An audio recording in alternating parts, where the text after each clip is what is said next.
Nammo, good morning. Thank you for joining me for a daily practice check-in. Listen, listen, listen. This beautiful sound calls us back to our true home.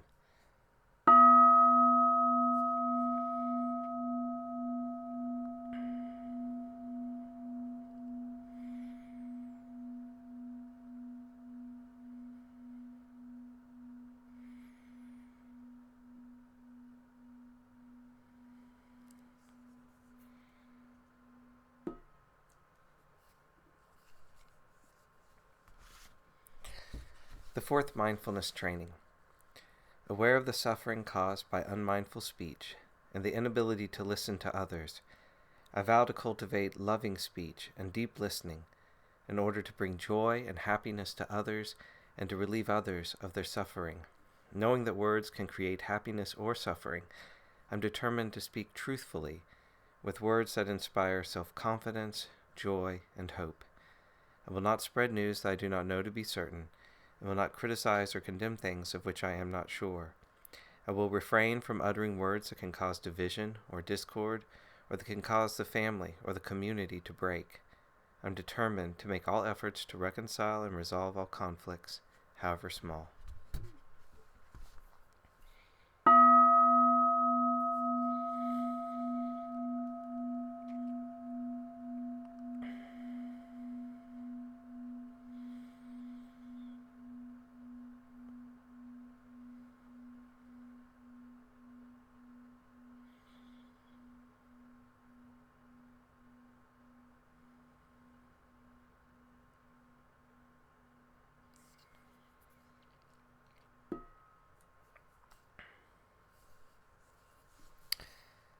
We're reading Ajahn Chah's book, Bodhinyana, and we're in the Dhamma talk named The Training of the Heart.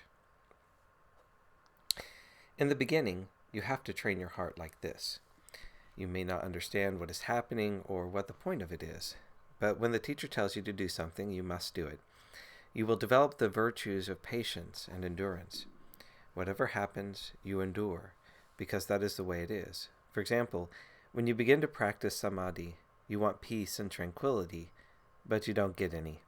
You don't get any because you've never practiced this way. Your heart says, I'll sit until I attain tranquility, but when tranquility doesn't arise, you suffer. And when there is suffering, you get up and run away. To practice like this cannot be called developing the heart, it's called desertion. Instead of indulging your moods, you train yourself with the Dhamma of the Buddha. Lazy or diligent, you just keep on practicing. Don't you think that this is a better way? The other way, the way of following your moods, will never reach the Dhamma. If you practice the Dhamma, then whatever the mood may be, you keep on practicing, constantly practicing. The other way of self-indulgence is not the way of the Buddha. When we follow our own views on practice, our own opinions about the Dhamma, we can never see clearly what is right and what is wrong. We don't know our own heart. We don't know ourselves. Therefore, to practice following your own teachings is the slowest way. To practice following the Dhamma is the direct way. Lazy you practice, diligent you practice. You are aware of time and place. This is called developing the heart. If you indulge in following your own views and try to practice accordingly, then you will start thinking and doubting a lot. You think to yourself, I don't have very much merit. I don't have any luck. I've been practicing meditation for years now, and I'm still unenlightened. I still haven't seen the Dhamma. To practice with this kind of attitude cannot be called developing the heart. It is called developing disaster. If at this time you're like this, if you're a meditator who still doesn't know, who doesn't see, if you haven't renewed yourself yet, it's because you've been practicing wrongly. You haven't been following the teachings of the Buddha. The Buddha taught like this, Ananda, practice a lot. Develop your practice constantly. Then all your doubts, all your uncertainties will vanish. These doubts will never vanish through thinking, nor through theorizing, nor through speculation, nor through discussion. Nor will doubts disappear by not doing anything. All defilements will vanish through developing the heart, through right practice only. The way of developing the heart as taught by the Buddha is the exact opposite of the way of the world, because his teachings come from a pure heart. A pure heart unattached to defilements is the way of the Buddha and his disciples. If you practice the Dhamma, you must bow your heart to the Dhamma. You must not make the Dhamma bow to you. When you practice this way, suffering arises. There isn't a single person who can escape this suffering. So when you commence your practice, suffering is right there. The duties of meditators are mindfulness, collectedness, and contentment. These things stop us. They stop the habits of the hearts of those who have never trained. And why should we bother to do this?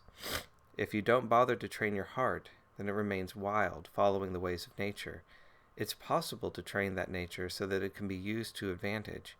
This is comparable to the example of trees.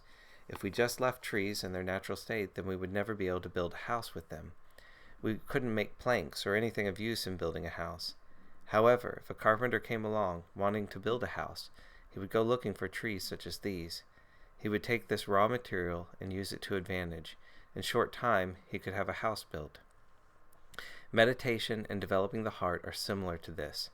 You must take this untrained heart, the same as you would take a tree in its natural state in the forest, and train this natural heart so that it is more refined, so that it is more aware of itself, and is more sensitive. Everything is in its natural state. When we understand nature, then we can change it. We can detach from it. We can let go of it. Then we won't suffer anymore.